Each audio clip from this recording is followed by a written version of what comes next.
This episode contains adult themes and is not appropriate for all audiences. Listener discretion is advised.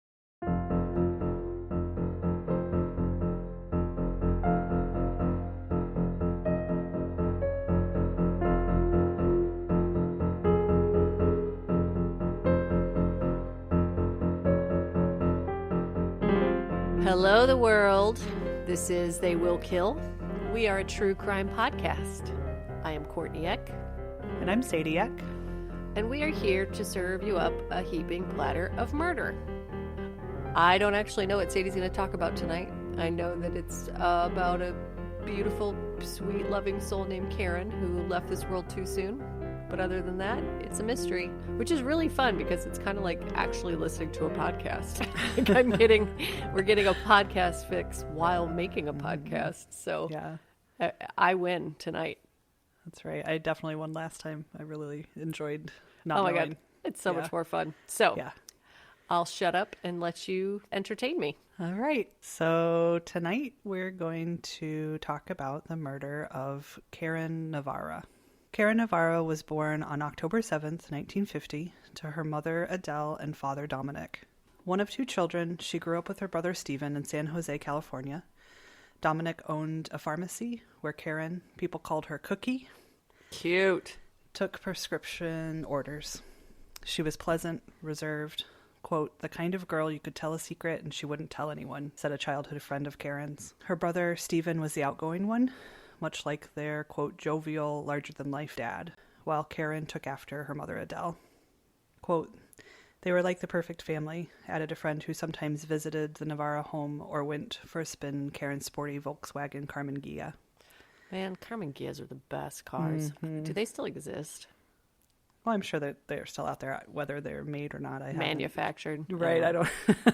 Adorable. Yeah. Karen studied science at nearby San Jose State University for 3 years. She moved into her own apartment and became a pharmacy tech at a regional hospital. Nice. In the 1970s, Karen's brother Stephen died in a motorcycle accident, something that changed the family in a really big way. Mm-hmm. After her brother's death, Karen really wanted to take care of her mom and dad. Starting her own family was not a priority. Karen's dad, Dominic, passed away in 1996. Aww. When Karen's mother, Adele, was in her 80s, she met Tony Aiello. They met while in line at the Save Mart meat counter, and he asked... I know. And he asked her to coffee the same night. He bought 24 roses for the occasion. Oh my God. Speaking of Golden Girls from the last episode. Right? So cute. So sweet. Both Tony and Adele were widowed. They were very close in age, and before long they married. Adele was 2 years Tony's senior, but people marveled at how sharp and vibrant she was. She moved into Tony's house after they got married. It just so happened that Karen lived 2 blocks down the street in a home that she had inherited from her grandmother. Nice. Yeah. As Tony entered his 90s, he had false teeth, an artificial hip, and an artificial knee. He gripped a walker to hoist himself out of bed. He had contraptions to help him pull on his pants and socks, along with a shoehorn to slide his feet into Velcroed shoes. Buddy. He had hearing aids and a pacemaker with a defibrillator for his heart. He had suffered a heart attack previously and needed a triple bypass to survive. Wow. He would read recipes in the living room and forget the ingredients by the time he reached the kitchen. Arthritis stiffened his fingers that had served him for decades as a deli butcher, so he could cut his food with scissors. The slightest nick while pruning trees in the yard would make him bleed until Adele would, as he put it, quote, patch me up. After losing an inch or so to age, Tony stood at 4'11". Mm-hmm. Wow, that's so little. Still, Tony would brag, quote, nobody believes that I'm 90. He could do anything, quote, a little slower. Nice one, buddy. Despite his age, Tony seemed strong and healthy. He was a stocky figure walking down the sidewalk in a tank top, like a pint-sized Marlon Brando. Yep. By all appearances, he lived a rather typical life for the past 50-plus years. Karen was known to say that she was, quote, the loner of the family. Her privacy was very important to her. Her life revolved around work and home, where she cared for her cats and grew roses in her yard. According to Adele, her daughter hadn't seen anyone romantically in years. A coworker once heard Karen say, quote, "Thank God I'm single. I don't have to deal with all those problems." Girl. Mm-hmm. Tell me about it. Tell me about it. Somebody please take my wife. Oh, Not really. no, I love her no. desperate. That was my Rodney Dangerfield impersonation, which is at the end of this episode, stick around and Sadie and I will tell you about a fun game to play. But no, don't take my wife. She's my soulmate. I love her very much. I love you, Laura. Karen and Adele talked on the phone every couple of weeks, and Adele kept a spare set of keys to her daughter's house. Karen, who was 5'5" and about 170 pounds, seemed physically strong to her mother. She did a lot of walking on the job, pushing medicine dispensing machines across the large hospital where she'd worked for more than 40 years. Wow. She was described as caring, taking shifts for coworkers who had family commitments. When an old acquaintance ran into her at CVS, she noticed that Karen was as gentle and pleasant as ever. On September 14th, 2018, in a sudden, tragic turn of events, a coroner's investigator came to Tony and Adele's house and broke terrible news. Mm-hmm. Adele's daughter, Karen, had been found dead. Mm-hmm. Karen was 67 years old and lived alone. On September 13th, when she didn't show up for a shift at Regional Medical Center of San Jose, a coworker stopped by to check on her. The front door was unlocked, so the coworker went inside. They found Karen in a chair at the dining room table, her legs stretched out, her head slumped over the chair's back. She had suffered terrible blows to her head. The prosecutor later described them as injuries that, quote, destroyed her identity. Oh, God. Her right hand clutched a flint kitchen knife with an 8-inch blade. Her throat was slit twice. Ugh. And she's sitting at the dining room table. Right. Yeesh. Mm-hmm. When investigators arrived, they noticed no blood spatter from the wound in Karen's throat, indicating that it had happened after she was already dead. Uh-huh. It's curious. Yeah. They also noticed it looked as if the scene had been staged, but poorly, without a clear idea of the fake plot. Mm-hmm. The knife in Karen's hand seemed to suggest suicide, yet the knocked-over chairs indicated a struggle. Her bedroom and kitchen drawers were open or on the floor as if ransacked, but the drawers were neat, their contents intact, with cash, jewelry, and electronics still in the house. Financial documents on the kitchen table. Mm-hmm. You guys, if you're gonna stage a scene, you gotta yeah, take a moment, mm-hmm. think it through. Well, I thought when I was writing this, I like to take a drawer out and then like gently place it on the floor, rather than just like toss it. Yeah, but yeah, I don't know. I don't to too much true crime. Yeah, well, that's exactly it. It's like the people who would know how to do this are not the ones who are going to do it. Mm-hmm. But if we did, we would do it really well. Mm-hmm. As Karen's body was brought to the morgue, the coroner took note of the Fitbit Alta HR, which is a smartwatch that tracks heartbeat and movement on her wrist. Mm-hmm. A judge signed a warrant to access its data. When 2 police detectives arrived at the Aiello's house later that afternoon to interview the couple, Tony opened the drapes and saluted them from inside the window with a wide grin. Mm. As he opened the door, they asked how he was doing, and he responded, quote, "Oh, not bad for a young kid." Mm-hmm. Seated at the kitchen table, Adele was alert and asked the detectives to do all they could to solve her daughter's murder.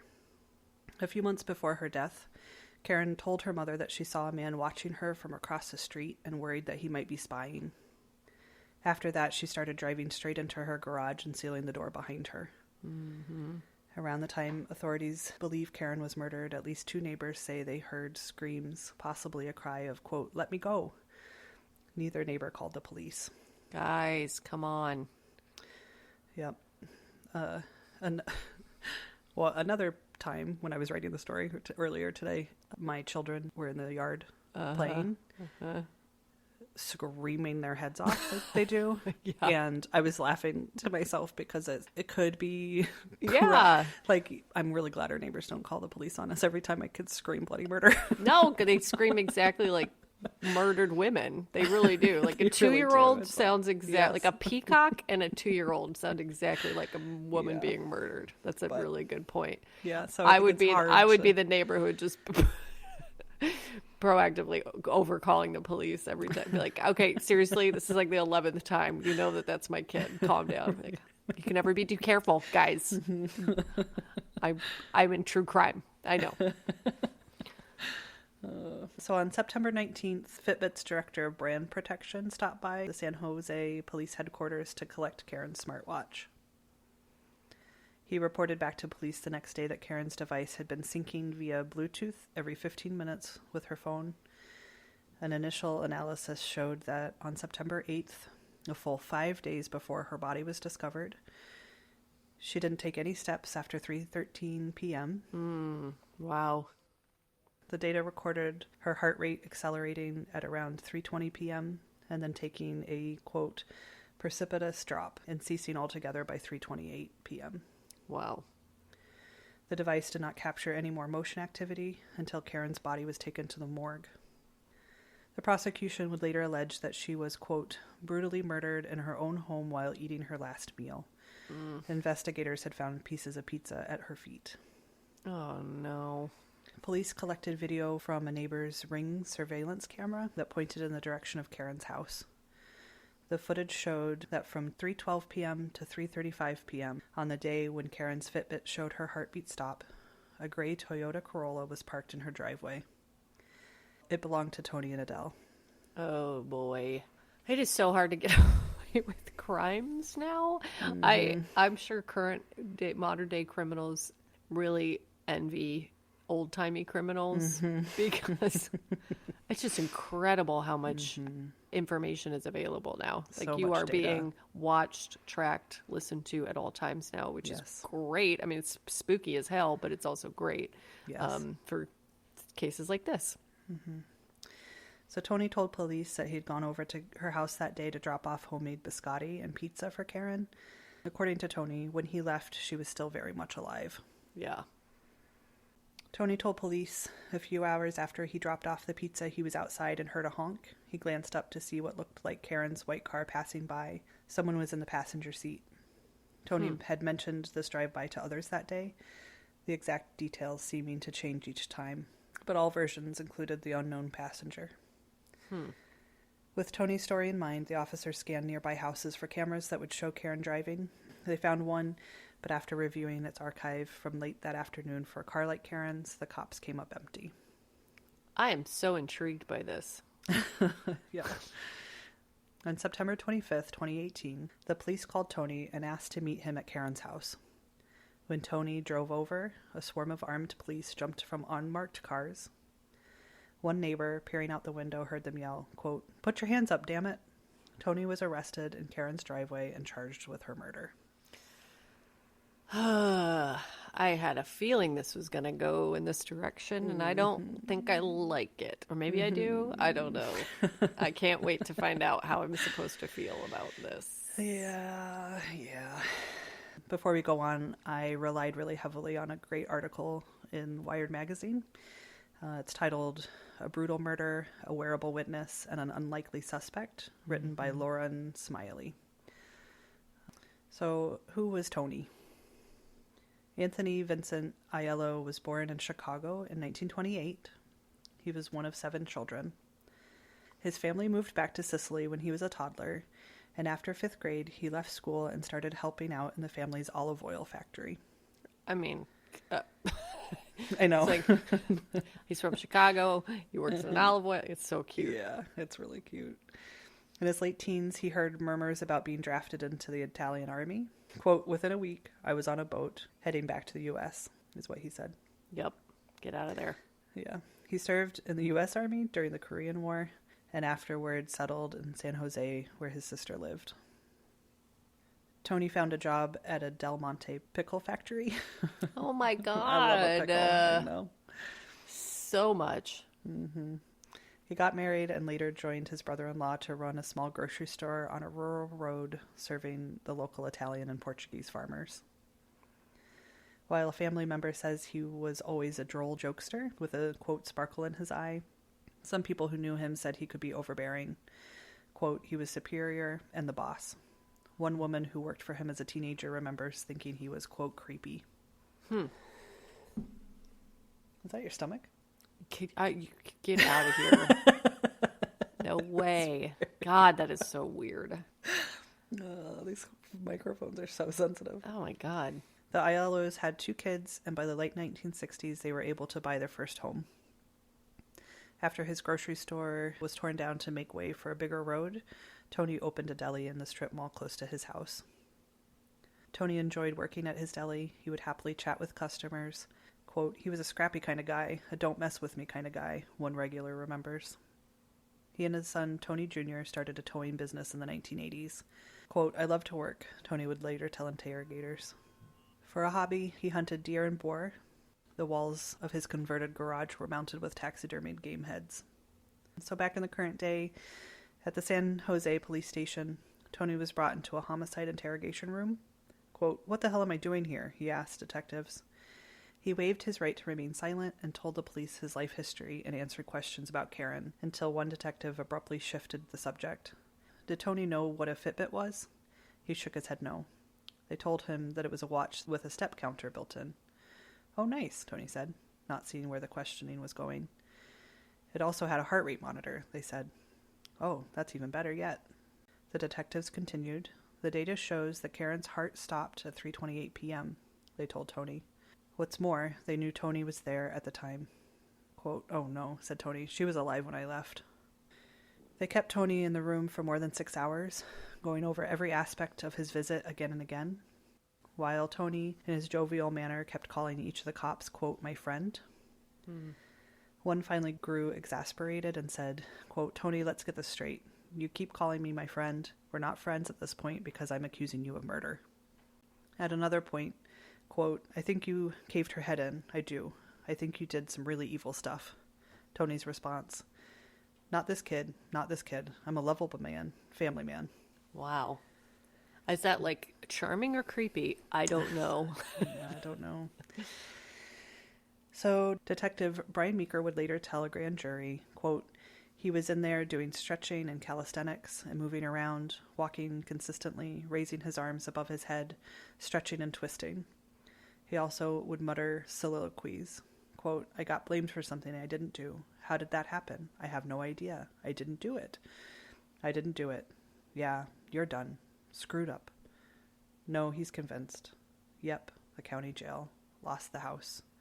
Tony Aiello in jail. Wow, you're stupid. Idiot. What? Yeah. That's so these are Richard Durst shit right there. Was that his Yeah. name? Robert Durst. Robert. I think it was Robert, yeah. Yeah, Durst. That's very Dursty. During another break, quote, that's my baby, my adopted daughter. Who in the hell would have done that? Yet another break, quote, never see the daylight again. I didn't do it. Who in the hell was in the house? Hiding. Wow. So getting nowhere, the cops started prodding at a motive. Maybe it was money? Quote, that's one thing we didn't need, Tony said with a laugh. Were you trying to come on to her? Never. Oh, God, yeah, right, he said. No way. There's nothing like that. I'm a happy man, a very happy man in many ways. At one point, the cops told Tony that other investigators going through his house, and they'd found the same brand of knife that was in Karen's hand at the murder scene. Oh, no. Even more concerning were the traces of blood they found on shirts in his hamper. Quote, is that going to be Karen's blood? A detective asked. Tony answered, nope, I don't think so. Wow. Authorities seized the blood-spotted clothing in the hamper and detected blood residue in the sinks. They also found a camouflage jacket with blood splatter on the sleeves. They sent the items to the county crime lab for DNA testing. Within days of Tony's arrest, the family hired an attorney who arranged for Tony to take a polygraph test. He passed. A flattened cigarette was found in Karen's kitchen. Neither Tony nor Karen smoked. An initial DNA test showed the genetic markers of an Asian man on the cigarette. Oh, I thought you meant the blood. I'm so nervous. Where's this going? You killed an Asian man? No. Sorry. So on the cigarette, the DNA test showed genetic markers of an Asian man. Got it. The Santa Clara County prosecutor said that the cigarette had been, quote, placed atop one of the numerous blood spatters, suggesting it could have been planted. Uh-huh. But as test results came back, the evidence started to look really bad for Tony. The blood on the camouflage jacket matched Karen's. I was afraid of that. The prosecution no longer had to rely on the timeline from the Fitbit and Ring data. The defense, on the other hand, claim it was, quote, not an amount of blood that would be consistent with a person who was committing the type of murder that occurred. Still, how do you get any type of blood on your sleeve from Right. another person? Yeah. Right. Yeah.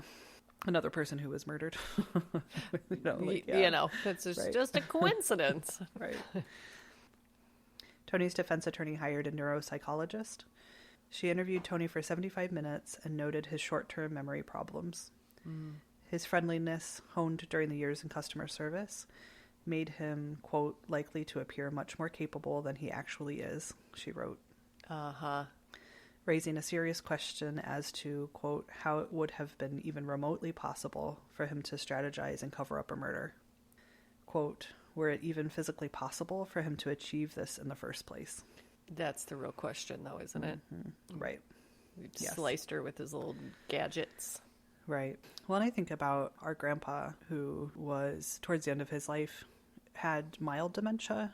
It was never, real severe, but it was definitely present. And he spent a lot of time living in the past. Right. Especially like his Military time. And, Yep. there were days that I would go visit and he would tell stories and he would get more aggressive, not towards me, but, like one time he was in a nursing home and he would talk about how the guy sitting next to him at his lunch table was going to steal his walker. Oh my God, And I was like, about no. this. Yeah, I was like, Grandpa, no, I don't think that happened. And he was like, oh, it did. And he's like, I was going to get him. And I said, well, what were you going to do to him? And he took his fist and he put it in his throat like he was going to punch him in the throat. And I laughed because our grandpa was like so kind, so gentle. Oh my God, like so gentle. Never. I don't think I ever heard spoke. him raise his voice. No. Just the most gentle guy. But he was also, even with old age, like strong and Yep. had some heft to him. I don't Yeah. know that he could have had the strength to beat somebody to death, but like, Yeah, he was a very physically fit individual. He took good care of himself, and so Right. I could see if, under the right circumstances, he could have had a little burst of energy and done some damage. But yeah, yeah. didn't he say So something about karate chopping someone in the neck too? maybe that's what I'm thinking of. Yeah. Not punching. Karate chop his do neck. Yeah, that's right. Thank you. God, get my story right, Sadie. I know, it's greatest. It's the best story we got about our grandpa. He was a Like, brilliant man and all kinds of things, but karate chopped the neck. yeah. Yeah, I've been thinking about that a lot. Yeah. Sort of and I do know that with dementia and Alzheimer's, bouts of rage can be common, like aggression Absolutely. and Yes. violence. And, Yes. so just things to think about in this crazy case. Tony's defense intended to introduce an alternative theory. They thought that Karen had already been injured or cut by someone else. And that person was in her house hiding when Tony arrived with pizza and biscotti. When Tony hugged her at the door, the blood got onto Tony's jacket, or perhaps it got on Tony from a tissue or Karen's long ponytail. That doesn't seem very likely. Yeah. And she just didn't mention it. Right. Yeah. And I think that the footage showed that the car was there for nearly 30 minutes. And so she's going to be injured. Allow her father-in-law to come in, like, while this guy's just hiding because he doesn't want to injure the old man. I mean, Yeah. I'm not sure what's what in this case, but I'm pretty sure that theory is not the way it worked. No. So the defense says it's, quote, very likely the killer murdered Karen sometime after Tony left. They plan to attack the Fitbit data that seemed to show Karen's heart rate stopping at 3:28 p.m. on Saturday afternoon. Research on fitness trackers shows that they don't always perfectly mirror reality. An analysis of 67 studies on Fitbit's movement tracking concluded that the device worked best on able-bodied adults walking at typical speeds. Even then, the devices weren't perfect. They got within 10% of the actual number of steps a person took half of the time. And became even less accurate in counting steps when someone was resting their wrist on a walker or stroller. It's not measuring actual behavior, it's interpreting motion. Interesting. Yeah. I know our mom has a Fitbit. She mentioned the other day that she had been raking leaves and looked down, and it said she'd taken like a million steps or something crazy. Right. So it was picking up every time she moved her arm. Yep. Fitbit's terms of service point out that this is a consumer product with accuracy that is, quote, not intended to match that of a medical device or scientific measurement device. Sure. Fitbit measures heart rate using green LEDs that beam hundreds of times per second into capillaries through the skin. Whoa. Yeah, I didn't know that. I think I it's didn't very either. interesting. That's really interesting. That's not what I would think it would be at all. I would think it was some sort of like movement Pressure. thing. Yeah, some kind of toggly thing that goes back and forth every time you move or something. I know. Welcome to the Welcome to Courtney and Sadie's science talk. Today we're talking about toggly things and yeah. Those capillaries allow in more of the light when full of blood and less between beats. Wow. Man, that's so much more complicated than I thought it would be. Nuts. It's like the ghosts that sit next to you in the haunted house in Disneyland. Oh, yeah.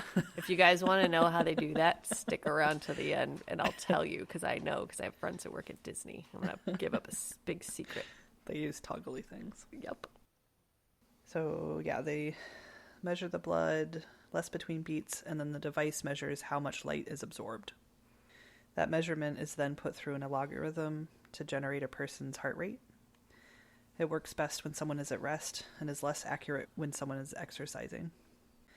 Despite these devices not working perfectly, they are reliable enough to show when someone's heart stops beating completely. Tony's defense lawyer said that Karen wore the device for only 2 weeks or less before her death, and it hadn't yet normalized to her signal. Right.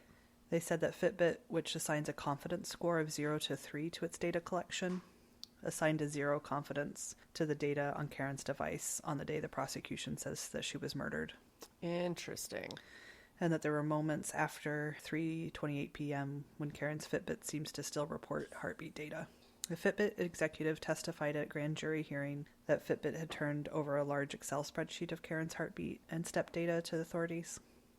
He also clarified that a confidence rating of 0 means that the device isn't registering a heartbeat at all, and detectives say that Karen's device showed no heartbeat and 0 confidence at 3:28 p.m. and after. Wow. Does that make sense? I think so. Yeah, so a 0 confidence rating doesn't mean that they're not confident in the data at all. It just means that there's no heartbeat being recorded, Right. which would be appropriate when someone has been murdered. Right. So you can still, they're saying you can still count on the data, even if there's a confidence rating of 0. I see. Yes. Yeah. By March, Tony had been in jail for more than 5 months. He'd been transferred to the hospital several times as his breathing and heart function worsened. Fellow inmates helped him dress, shave, and make his bed. Adele supported Tony 100%. She couldn't believe he was capable of killing her daughter. Adele had been angry since Tony was arrested. She believed that the prosecutor wanted him to die in jail before he could clear his name. Wow. While Tony was there, Adele still answered his daily jail calls. She said she'd do anything it took to have him back at home. She told anyone who would listen, quote, that kind man wouldn't hurt a flea. Mm-hmm. Because of his age and frailty, the defense tried to get Tony out of jail while awaiting trial. The prosecutor responded, quote, this is a murder case, a brutal murder case. This is a person who has gone to extreme lengths to avoid culpability, from lying to investigators to fabricating stories to throw them off, to tampering with a crime scene and, very ineffectually, changing a crime scene.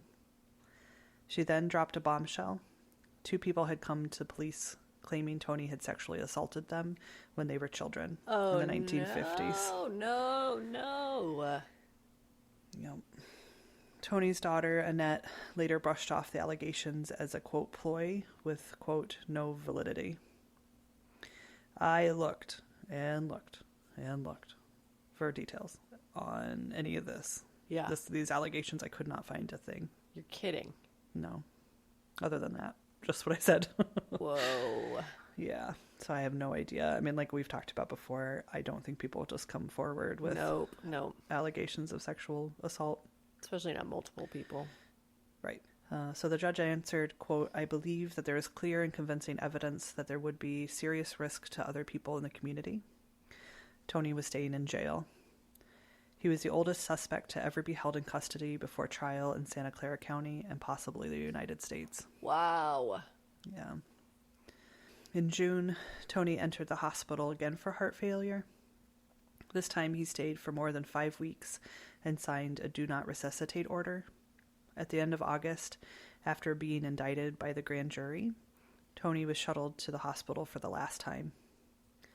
The sheriff's deputy was posted outside and sometimes inside the room. At points, Adele and Annette visited him as he faded. At approximately 6:12 p.m. on September 10th, 2019, while his daughter Annette was present, Tony died. He was 91 years old. Wow. Having no other suspects, the prosecutor decided to dismiss the case, leaving Tony's guilt or innocence unresolved for all involved. Until the end, Tony maintained his innocence. Quote, "We will never know what really happened to Karen," says her old friend. "That will bother me for the rest of my life." I'm going to be bothered for the rest of my life. What are you doing to these people? I know. What? So, yes. What happened? Somebody tell me. Right. Oh my So I God. thought we should talk about the guilt versus innocence, because that's really all there is out there. Yeah. It's a pretty new case that happened recently. Yep. And as soon as he died, the prosecutors just closed the case. They're not going to investigate it any further. They never What? looked into other suspects. Oh my God. And obviously there's quite a bit of evidence that points towards Tony being guilty, Yeah. right? Yeah. And also he was 90 years old when it happened. Yeah, man. Oh my God. So I can totally see why Megan stayed up all night thinking about this one. We forgot to give her a shout out. Yeah, I was but going to do it. Yeah, our friend Megan Glenn is, since Sadie and I aren't proofreading each other's stories anymore, we roped in our poor unsuspecting friend who's also a total true crime lover, and Sadie said she just couldn't sleep all night like trying to solve this case, and I totally understand why. Mm-hmm. Wow. I Yeah. know. So what do we have? What do we have for? So heart stopped. He was there. Her blood was on his clothes, which is pretty damning. That would, for me, that would be the big one. Right. The biggest. Yeah, and those are the big ones for him. Yeah. So the heart rate stopped. The Ring camera showed that he was there when it happened. Yep. They found blood on his clothing. Yep. And so the big question mark though is whether or not the heart monitor was accurate. Like, Right. so it said this is the specific time, but then it's also big question mark whether or not that's an accurate time. So it could have happened before, after, pretty much any time within those 5 days, wouldn't you say? Mm-hmm. Yes. Yeah. Eh. And I couldn't find any information on if there was, I assume there just wasn't any other witnesses that saw her after that day. Right. Did they look at the Ring camera after that day to see if other Yeah. cars went to her house? There's so many unanswered questions that I almost didn't do the case, but I was so fascinated by it that I am hoping that Yeah. other people will also be really into it. Yeah. And maybe we can crack it. No. Scoot over, Adnan. This is the new kid in That's town. Yeah, man. And then for his innocence, it's mostly his age. Right. Would he be able to overpower Karen? Right. Didn't sound like there was a lot of a struggle, so somebody surprised her, Yep. but then that for me leans towards Tony. Like, did he just come up behind her and hit her in the head and then knock her unconscious? And Right. Got a lucky shot in and... Right. But what was the motive? Why? Exactly. What was the motive? Other than, a little bit of dementia, or if he had made sexual advances and she had rebuffed them and then he didn't want his wife to find out, that would be a pretty big motive, in my opinion. Was he back in the Korean War days Yep. and just had a moment of... Yeah. Had to go get the enemy Right. while she ate pizza. Oh my God.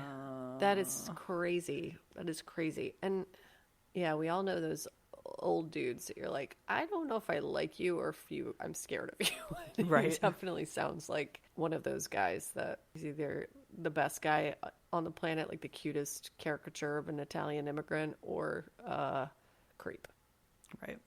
Man. Right. But yeah, there's no reason he would have had his blood on her clothes, though. I mean, that's just, there's no reason. There's no reason for him to be in the proximity of her to get her blood on his clothes. I could see it the other way, you know, like if he cut himself and was bleeding and she was helping him because she's his daughter-in-law, that would make sense, but not in the other direction. Right. Yeah, Reddit had a couple of discussions on the case, and they have their theories, of course. All speculation, but somebody was like, well, maybe because of his dementia, he showed up, she was already dead, and he gave her a hug and then left and forgot that by the time he got home, he forgot that she had been murdered. You know, like, Yep.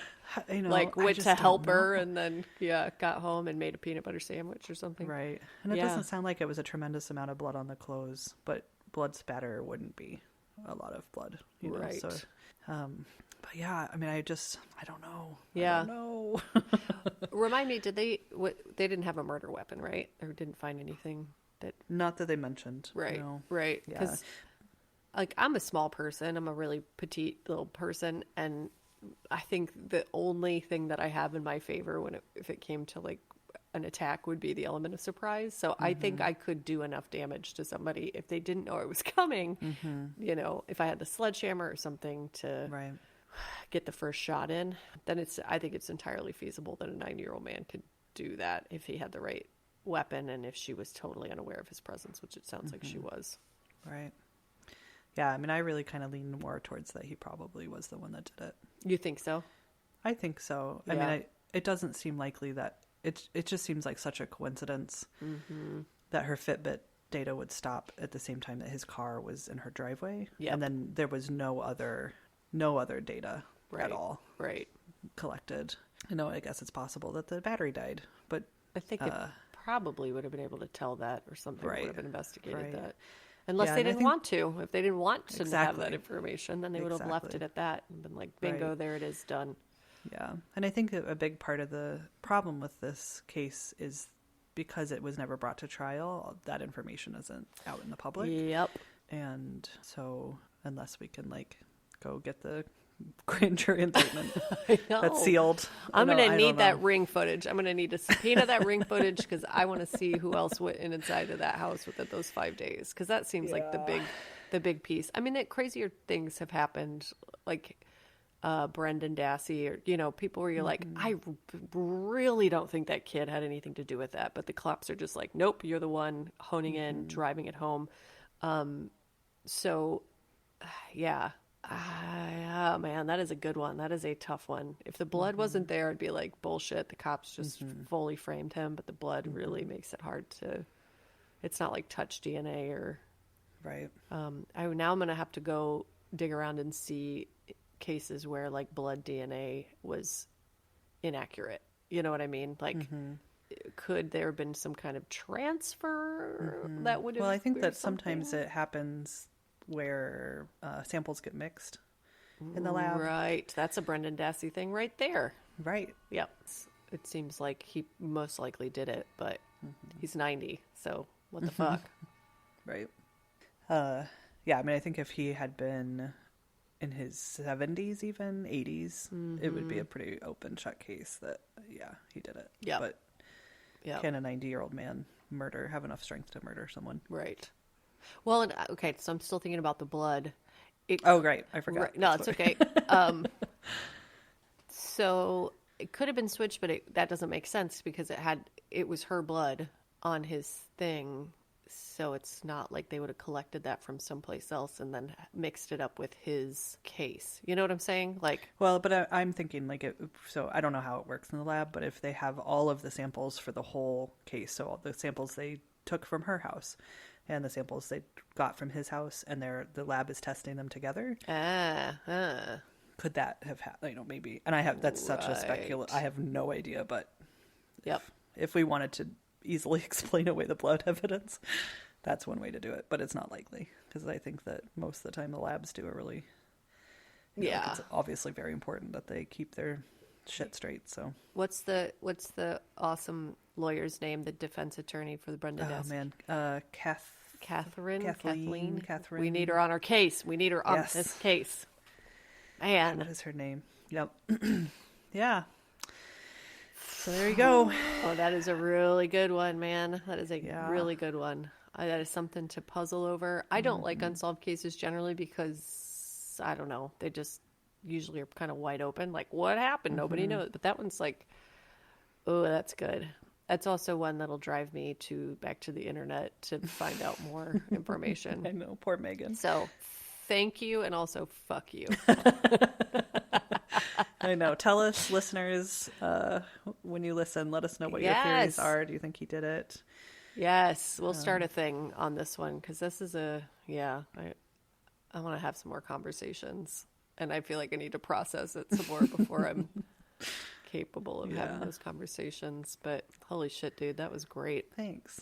Yeah, I found it really interesting, and couldn't not talk about it. So I would agree with you. Yeah, maybe it was an owl like in the staircase. Oh my god, that case. Oh my god. Yeah, if you haven't watched The Staircase, you're welcome. Go have a gander at that. That shit is crazy. Mm-hmm. Especially because they just released that update like within the last year, which I don't know. I am a producer. I almost said if I was a producer, I am a video producer. I am a video producer, and as a producer, that is your pot of gold for you to like do this whole case that's crazy as it is, and then to be like, oh, P.S. here's another craziest twist ever. So go watch it. It's great. If you're a video producer like me, you'll especially love it. Man, great, fun, awesome, good job. And I feel bad about revealing the Disney thing, but I will because I promised I would. So if you listen to this whole thing wanting to know how the Haunted Mansion ghosts are protected. I forgot. I was like, Disney, like, are we telling the end of some Disney movie? Okay, I'm back on track. So many twists and turns. So in Moana, you guys. Yeah. No, if you want to know, send me a message. I'll tell you in private, but I'm not going to ruin the magic for the whole world by saying it right now because I don't think that's fair. You know what I mean? It's like, so if you really want to know, and I promised I'm a woman of my word, I'll tell you, but I'm not going to announce it to all 1,000 of our listeners or however many we have. What do you got? Some businesses. What are our businesses today? I think the big business is that our Patreon is up and running. Oh my god, you guys, we had the best week. It's only Tuesday. We're having the best week. Best week. Because of you guys. Yes. 2 of you in particular. Yes. Came out of nowhere. Yeah. We launched it yesterday, and we got a follower yesterday, and then we got a follower today. Yeah. A subscriber, both of the top tier. That's right. So we wanted to give a shout out to Aaron S. and Isabel T. for being our first 2 patrons. I mean, holy shit, you guys. It's like best case scenario. Yeah, we soft launched it even. Like we didn't even we haven't announced anybody. It. Yeah. Yeah. And I thought 100% that it would be our mother or our aunties that love us. Oh, yeah. Or, yeah. My wife. Yeah. That doesn't make sense. That's coming out of our own money. Right. But as far as we know, unless they're using like their catfishing hidden identities, they are actually not our family or friend members. They're like, we really need to encourage them. Let's set up some fake accounts. So I'm pretty sure it's legit. Oh, and Aaron S. He's right outside of Dallas, Texas. So he said that we could include him in our Texas coven. And so welcome to the coven. Thank you, Aaron. Yes. I hope you all find each other and go have beers when we can finally be together. But speaking of covens, I also want to give a shout out to our listeners in Canada. That's happening now. Yay! We've got a little coven happening there, and in the UK. Yep, and New Zealand, little baby coven in New Zealand. So it's really starting to come together. We are paying attention. We are obsessed with you guys, and I mean, it's like constant texting back and forth with like cry faces and You got party emojis, and we are so thrilled that people are enjoying this podcast. Yes. Because it's obviously what we wanted, but we are doing this for you, and we're so happy you're here. I will never stop saying that. No, I don't know, man. There are not words to express how much it means. A big part of my life, I mean, Sadie and I, in a previous life before I was a video producer, we worked in human services and just human connection and, taking care of each other and connecting with each other. It's the most important part of my life and always has been. And I cannot tell you how much it means. We love doing this, and we did it because we were like, A, we've already listened to all the true crime that's out there, and B, we want to make the true crime show that we want to listen to. Mm-hmm. So the fact that it's working and that it is connecting with people and that you're enjoying it is, it's just the most profound experience to be having. So thank you. I also wanted to say, if it's something that you want to do, it's like, I said last week, more is more. And I think that is absolutely the case in podcast world, because we can't get enough. Like, I cannot get enough. I never have enough podcasts to listen to. So, I think the more the merrier. So if it's something you want to do and you want to know how to do it well out of the gate, not like we keep our first 4 or 5 episodes. We keep our first episodes up because I always get a bit out of shape when people take their early episodes down. But now I know exactly why they do it, because it sounds like poo-poo. Feel free to reach out, send us an email or send us a message, and it's a pretty easy formula. It just will save you a lot of trial and error, and it's not expensive either. I mean, there is an investment. There's a monthly investment for hosting and things like that. But as far as I was just super intimidated thinking I was going to just have to spend like $500 on equipment, and that's not the case at all. So no, not at all. Send us a message and we will help you, because we want to listen to your podcast too. That's also, Yeah. It's not enough. So yes, thank you from the bottom of our hearts. And, we'll put the Patreon up soon. We're going to have to figure out merch that will be associated with that. We're promising gifts, and now we have to deliver them. Yeah, so if you're one of our early patrons, please be a little patient as we figure it out. The things we promise, we will follow through on. It might just take us, a couple weeks to... Yeah, not a tremendously long time. Yeah, I also want it to be cool and something I would actually use or wear, not just some generic t-shirt with our logo on it. So I'm going to invest a little bit of time in that. We do have enamel pins coming. They should be here shortly. And we will be offering those to anybody who signs up to Patreon within the first month. We'll put a time limit on it, so it's not necessarily first come, first serve. It's if you, within this window of time, sign up for our Patreon, you get a free enamel pin. Yeah, regardless of the tier that you join.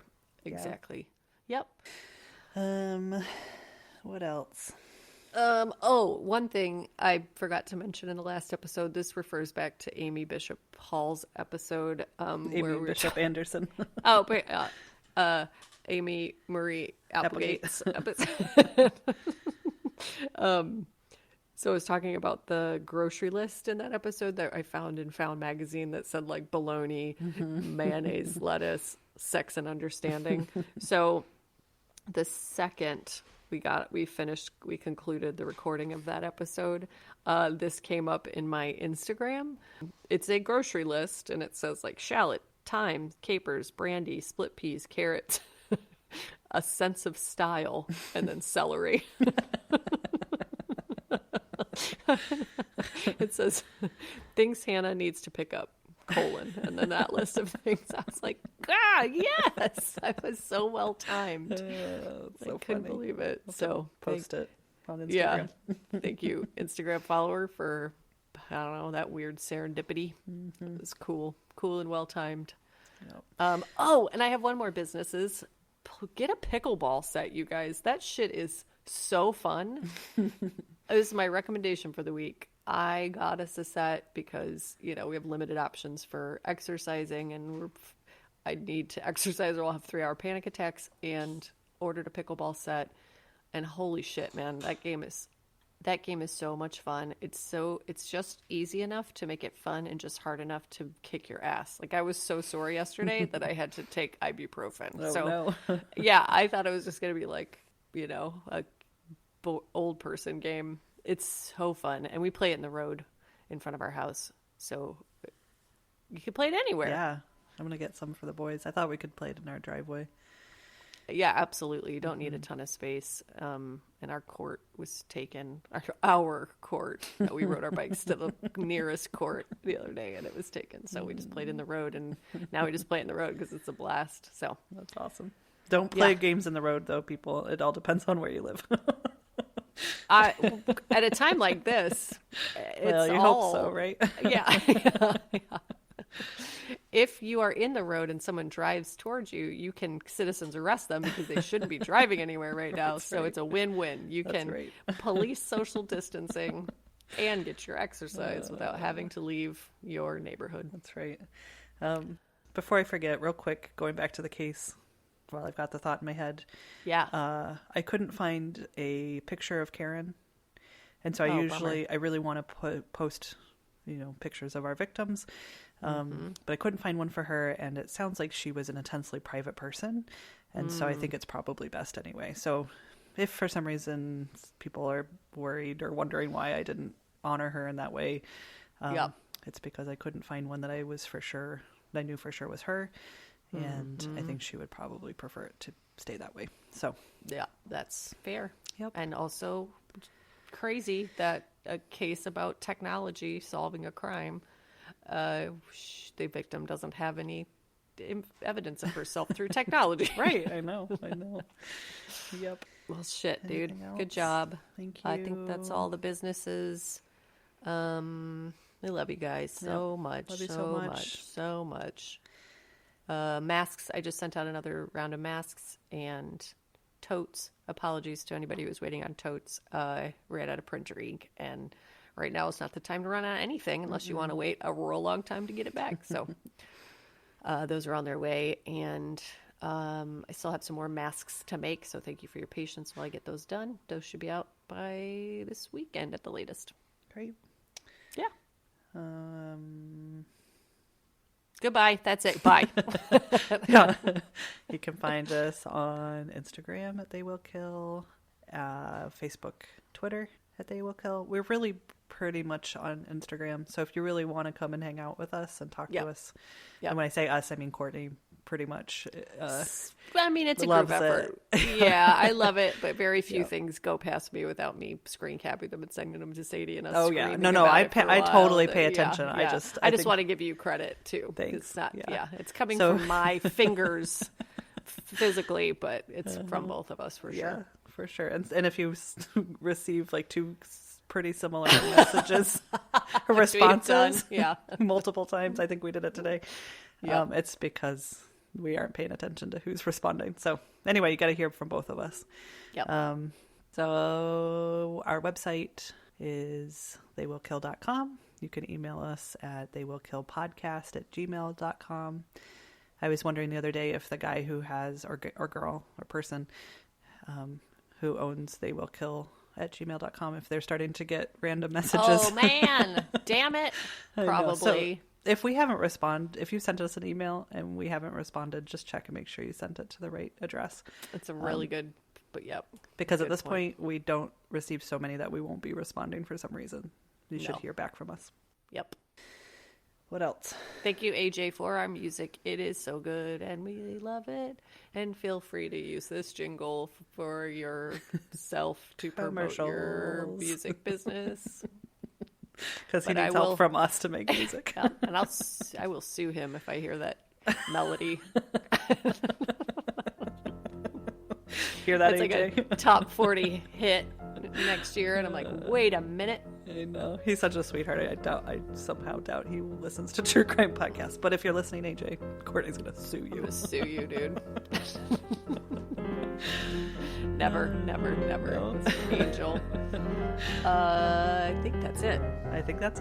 All right, you guys. We have another one. I love you too, Courtney.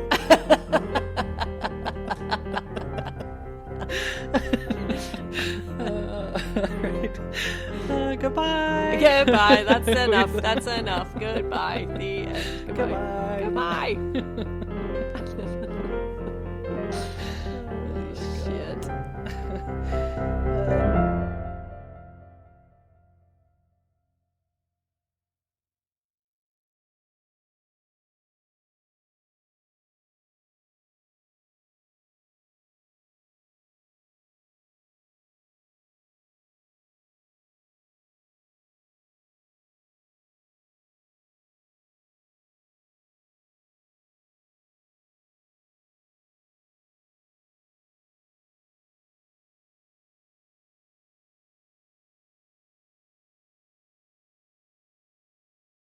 Bing bong, bing bong, bong. The whole time we were recording, that would get a little distracting.